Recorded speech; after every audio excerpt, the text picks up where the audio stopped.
জীবনের চলার পথ কখনো মসৃণ হয় না। কখনো কখনো এই পথ এতটাই দুর্গম আর অন্ধকার মনে হয় যে আমরা চারপাশের সব কিছু নিয়ে ভীষণ ক্লান্ত হয়ে পড়ি। মনের ভেতর এক অদ্ভুত শূন্যতা আর দুশ্চিন্তা বাসা বাঁধে, যা আমাদের রাতের ঘুম কেড়ে নেয়।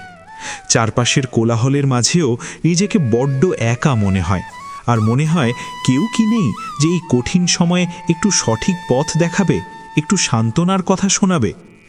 মাঝে মধ্যে মন যখন খুব ক্লান্ত হয়ে পড়ে, তখন সেই মনের জন্য প্রয়োজন হয় সঠিক দর্শনের। আর ঠিক এই উদ্দেশ্যেই প্রেরণার গল্পকথা আপনাদের সামনে তুলে আনে সেই প্রাচীন ও চিরন্তন সত্যগুলো, যা যুগ যুগ ধরে মানুষকে জীবনের ঘোর অন্ধকারেও আলোর দিশা দেখিয়ে আসছে। আজকে আমরা এমন কিছু বিষয় নিয়ে কথা বলবো যা শুধু আপনার মনের দুশ্চিন্তাই দূর করবে না, বরং জীবনের প্রতি আপনার দৃষ্টিভঙ্গিটাই হয়তো একেবারে বদলে দেবে। যখন আমাদের মন খারাপ থাকে, যখন চারপাশের পরিস্থিতি আমাদের নিয়ন্ত্রণের বাইরে চলে যায়, তখন আমাদের মনের সবচেয়ে বড় ঔষধ হয়ে দাঁড়ায় ভগবান শ্রীকৃষ্ণের সেই অমোঘ বাণী। শ্রীমদ্ ভাগবত গীতা শুধু একটি ধর্মীয় গ্রন্থ নয়, এটি আসলে মানুষের জীবনযাপনের সবচেয়ে বড় নির্দেশিকা। কুরুক্ষেত্রের যুদ্ধক্ষেত্রে দাঁড়িয়ে অর্জুন যখন ঠিক আপনার আর আমার মতোই দুশ্চিন্তায়, হতাশায় আর আপনজনদের হারানোর ভয়ে ভেঙে পড়েছিলেন, তখন শ্রীকৃষ্ণ তাকে যে উপদেশ দিয়েছিলেন তা আজও আমাদের জীবনের প্রতিটি সমস্যার সমাধান করতে সক্ষম। আমরা সারাদিন নানা বিষয় নিয়ে চিন্তা করি। কাল কি হবে, ভবিষ্যৎ কেমন হবে, মানুষ আমার সম্পর্কে কি ভাবছে, আমি যেটা চাইছি সেটা পাবো তো, এই সব ভেবে ভেবে আমরা আমাদের বর্তমানের আনন্দটাকে একেবারে নষ্ট করে ফেলি। শ্রীকৃষ্ণ গীতায় খুব স্পষ্ট করে বলেছেন যে দুশ্চিন্তা হলো মানুষের সবচেয়ে বড় শত্রু। যা হওয়ার তা তো হবেই, আর যা আপনার জন্য নির্ধারিত নয় তা আপনি হাজার দুশ্চিন্তা করেও আটকাতে পারবেন না। তাহলে এই অকারণ চিন্তা করে লাভ কি? চিন্তা থেকে মুক্তি পাওয়ার সবচেয়ে বড় উপায় হলো নিজের কর্মের উপর সম্পূর্ণ মনোযোগ দেওয়া এবং ফলের আশা ঈশ্বর বা মহাবিশ্বের ওপর ছেড়ে দেওয়া। যখনই আপনি ফলের প্রতি আসক্তি ত্যাগ করতে পারবেন, দেখবেন আপনার মনের ভেতর থেকে একটা বিশাল পাথর যেন নেমে গেছে। মনকে সবসময় শান্ত রাখার এটাই হলো মূল চাবিকাঠি। আমাদের মনে রাখতে হবে যে পরিস্থিতি সবসময় আমাদের অনুকূলে থাকবে না, কিন্তু সেই প্রতিকূল পরিস্থিতিতেও নিজের মনকে শান্ত রাখার যে ক্ষমতা, সেটাই হলো আসল শক্তি। আর এই শক্তি আসে ধৈর্য থেকে। জীবনে যখন সব কিছু ভুল হতে থাকে, যখন মনে হয় আর কোনো রাস্তা খোলা নেই, তখন শুধু একটু ধৈর্য ধরুন। বিশ্বাস রাখুন, সব কিছু শুভ হবে। রাতের অন্ধকার যতই গভীর হোক না কেন, ভোরের আলো ফুটবেই। ভগবান শ্রীকৃষ্ণ বলেছেন, যে ব্যক্তি সুখ এবং দুঃখ, লাভ এবং ক্ষতি, জয় এবং পরাজয়কে সমানভাবে গ্রহণ করতে পারে, সেই আসলে প্রকৃত জ্ঞানী। আপনার জীবনে এখন হয়তো একটা খুব খারাপ সময় চলছে। হয়তো এমন কেউ আপনাকে আঘাত করেছে যার ওপর আপনি অন্ধের মতো ভরসা করেছিলেন। আপনার হয়তো খুব কান্না পাচ্ছে, খুব রাগ হচ্ছে, আর মনে হচ্ছে এখনই তার একটা প্রতিশোধ নেওয়া দরকার। কিন্তু না, একটু থামুন। নিজে না কেঁদে তাকে কাঁদাও, এই কথার মানে কিন্তু এটা নয় যে আপনি তার সাথে গিয়ে ঝগড়া করবেন বা তার কোনো ক্ষতি করবেন। এর আসল অর্থ হলো নিজের কর্ম এবং নিজের সফলতার মাধ্যমে তাকে তার ভুলটা বুঝিয়ে দেওয়া। আপনি নিজের মনকে শক্ত করুন, নিজের লক্ষ্যে স্থির থাকুন। সময় এবং কর্মফল এমন একটা জিনিস যা কাউকে ছেড়ে কথা বলে না। আজ যে আপনাকে কাঁদিয়েছে, প্রকৃতির নিয়মে কাল তাকেও কাঁদতে হবে। আপনার কাজ প্রতিশোধ নেওয়া নয়, আপনার কাজ হলো নিজেকে আরও উন্নত করা। মনকে শক্ত করে ধৈর্য ধরুন, দেখবেন শেষ পর্যন্ত জিত আপনারই হবে। আর এই যাত্রায় আপনাকে হয়তো একাই চলতে হতে পারে। জীবনে একলা চলতে শিখুন। আমরা সব সময় চাই আমাদের চারপাশে অনেক মানুষ থাকুক যারা আমাদের সমর্থন করবে, আমাদের ভালোবাসবে। কিন্তু বাস্তবটা হলো জীবনের সবচেয়ে কঠিন লড়াইগুলো আমাদের একা একাই লড়তে হয়। যখন আপনি সত্যের পথে হাঁটবেন তখন দেখবেন আপনার চারপাশের অনেকেই আপনার সঙ্গ ছেড়ে চলে গেছে। তাতে ভয় পাওয়ার কিছু নেই। যিনি একা চলতে পারেন তার আত্মবিশ্বাস আর কারও ওপর নির্ভরশীল থাকে না। আর এই একা চলা, ধৈর্য ধরা এবং সত্যের পথে অবিচল থাকার সবচেয়ে বড় উদাহরণ যদি আমাদের পৌরাণিক ইতিহাসে খুঁজতে হয়, তবে আমাদের ফিরে তাকাতে হবে রামায়ণের পাতায় লঙ্কাপতির ভাই বিভীষণের চরিত্রের দিকে। বিভীষণের জীবন আমাদের শেখায় যে কিভাবে চারপাশের চরম নেতিবাচক পরিবেশের মধ্যেও নিজের মনকে শান্ত রাখা যায় এবং একা হয়েও সত্যের পথে দাঁড়িয়ে জয়ী হওয়া যায়। বিভীষণ ছিলেন রাক্ষস বংশের সন্তান। তার পিতা ঋষি বিশ্রবা এবং মাতা রাক্ষসী কৈকসী। রাবণ এবং কুম্ভকর্ণের মতো পরাক্রমশালী এবং অহংকারী ভাইদের সাথে তার বেড়ে ওঠা। লঙ্কার মতো একটি ঐশ্বর্যশালী কিন্তু অধর্মে পরিপূর্ণ রাজ্যে তার বাস। কিন্তু তা সত্ত্বেও বিভীষণের চরিত্র ছিল সম্পূর্ণ আলাদা।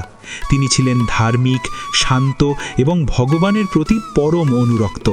যখন রাবণ, কুম্ভকর্ণ এবং বিভীষণ মিলে ব্রহ্মাদেরকে সন্তুষ্ট করার জন্য কঠোর তপস্যা করেছিলেন, তখন ব্রহ্মা তাদের কাছে বর চাইতে বলেন। রাবণ চাইলেন ত্রিলোক বিজয়ের ক্ষমতা আর অমরত্ব। কুম্ভকর্ণ চাইলেন ইন্দ্রাসন, কিন্তু সরস্বতীর মায়ায় চেয়ে বসলেন নিদ্রাসন। কিন্তু বিভীষণ কি চাইলেন? তিনি কোনো ধন সম্পদ, ক্ষমতা বা অমরত্ব চাননি। তিনি ব্রহ্মার কাছে প্রার্থনা করলেন, হে প্রভু, আমার মন যেন সব সময় ধর্ম এবং সত্যের প্রতি অবিচল থাকে। আমি যেন কখনো অধর্মের পথে পা না বাড়াই, আর আমার হৃদয় যেন সব সময় ভগবানের শ্রীচরণে ভক্তিপূর্ণ থাকে। এই হলো মন ভালো করার আসল ঔষধ। আপনার চারপাশের পরিবেশ যতই খারাপ হোক না কেন, আপনি যদি নিজের ভেতরের পবিত্রতা আর সত্যকে ধরে রাখতে পারেন, তবে কোনো দুশ্চিন্তাই আপনাকে গ্রাস করতে পারবে না। বিভীষণের জীবন কিন্তু মোটেও সহজ ছিল না। প্রতিদিন তাকে লঙ্কার মতো একটা জায়গায় থাকতে হতো যেখানে প্রতিনিয়ত ধর্মের অপমান হচ্ছে। রাবণের মতো একজন অহংকারী রাজার ভাই হয়েও তিনি কখনো ক্ষমতার মোহে অন্ধ হননি। যখন রাবণ সীতামাতাকে অপহরণ করে লঙ্কায় নিয়ে এলেন, তখন বিভীষণ খুব ভালো করেই জানতেন যে এর পরিণাম কি হতে চলেছে। তিনি জানতেন যে শ্রীরাম স্বয়ং ভগবান এবং তার স্ত্রীর দিকে কুনজর দেওয়ার অর্থ হল পুরো রাক্ষস বংশের ধ্বংস ডেকে আনা। তিনি রাবণকে বারবার বোঝানোর চেষ্টা করেছেন। তিনি যুক্তির মাধ্যমে, ধর্মের মাধ্যমে, স্নেহের মাধ্যমে নিজের দাদাকে সঠিক পথ দেখানোর আপ্রাণ চেষ্টা করেছেন। কিন্তু অহংকারে অন্ধ রাবণ সেই কথা শোনেননি। উল্টে ভরা রাজসভায় রাবণ বিভীষণকে অপমান করেন এবং তাকে পদাঘাত করে লঙ্কা থেকে তাড়িয়ে দেন। ভাবুন তো সেই মুহূর্তটার কথা। একজন মানুষ যিনি নিজের পরিবারের, নিজের দেশের মঙ্গল চাইছিলেন, তাকেই তার আপন দাদা সবার সামনে লাথি মেরে বের করে দিল। এই চরম অপমানের মুহূর্তে সাধারণ মানুষ হলে কি করত? সে হয়তো রাগে ফেটে পড়ত, নিজের দাদার বিরুদ্ধে অস্ত্র তুলে নিত, অথবা অভিমানে কান্নায় ভেঙে পড়ত। কিন্তু বিভীষণ মনকে শান্ত রাখলেন। তিনি বুঝতে পারলেন যে রাবণের এই বিনাশ এবার নিশ্চিত। তিনি নিজে কাঁদলেন না, বরং তিনি বুঝতে পারলেন যে রাবণের এই কর্মই একদিন লঙ্কাকে কাঁদাবে। তিনি ধৈর্য ধরলেন। তিনি জানতেন যে সত্যের পথে চলতে গেলে কখনো কখনো নিজের সবচেয়ে কাছের মানুষদেরও ত্যাগ করতে হয়।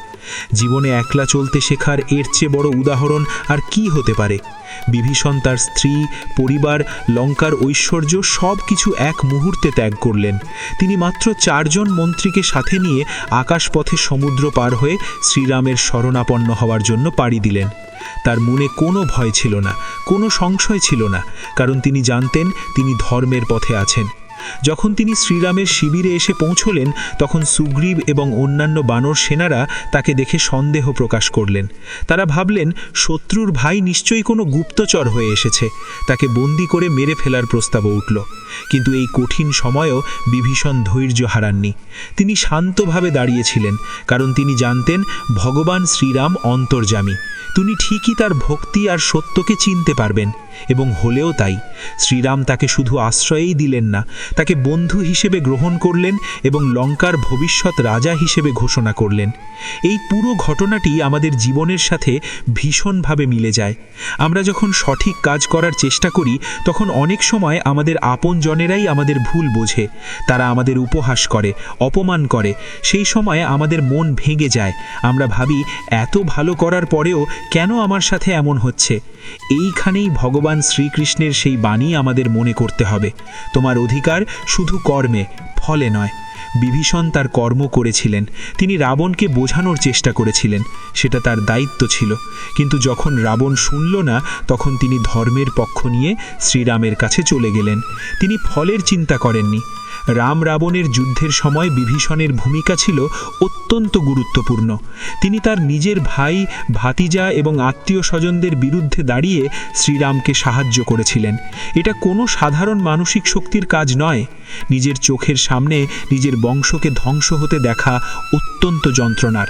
কিন্তু বিভীষণ জানতেন যে তিনি কোনো ব্যক্তির পক্ষে বা বিপক্ষে লড়ছেন না, তিনি লড়ছেন ধর্মের পক্ষে এবং অধর্মের বিপক্ষে। ইন্দ্রজিৎ, কুম্ভকর্ণ এবং স্বয়ং রাবণের মৃত্যুর উপায় তিনি শ্রীরামকে বলে দিয়েছিলেন। অনেকেই তাকে ঘরের শত্রু বিভীষণ বলে অপবাদ দেয়, কিন্তু গভীরভাবে চিন্তা করলে দেখা যায় যে তিনি যদি রাবণের অন্ধ অনুগত্য করতেন তবে তিনি হয়তো একজন ভালো ভাই হতে পারতেন, কিন্তু একজন ধার্মিক এবং সত্যনিষ্ঠ মানুষ হতে পারতেন না। সত্যের জন্য, ধর্মের জন্য তিনি নিজের বদনাম নিতেও প্রস্তুত ছিলেন। এটাই হলো মনকে শক্ত করে ধৈর্য ধরে রাখা। তিনি জানতেন যে সাময়িকভাবে তাকে হয়তো অনেক গঞ্জনা সহ্য করতে হবে, কিন্তু মহাকালের বিচারে তার এই সিদ্ধান্তই সঠিক প্রমাণিত হবে। তাই আপনার জীবনেও যদি এমন কোনো পরিস্থিতি আসে যেখানে আপনাকে একা দাঁড়াতে হচ্ছে, যেখানে সবাই আপনার বিরুদ্ধে, তখন ভয় পাবেন না। নিজের ভেতরের শ্রীকৃষ্ণকে জাগিয়ে তুলুন। গীতার সেই অমোঘ বাণীকে স্মরণ করুন, আত্মা কখনো মরে না, একে কোনো অস্ত্র কাটতে পারে না, আগুনে পোড়াতে পারে না। আপনার ভেতরের যে সত্য তা চিরন্তন। চারপাশের মানুষের সমালোচনা, তাদের ছুড়ে দেওয়া অপমান, এগুলো ক্ষণস্থায়ী। এগুলোকে মনের ভেতর জায়গা দিয়ে নিজের শান্তি নষ্ট করবেন না।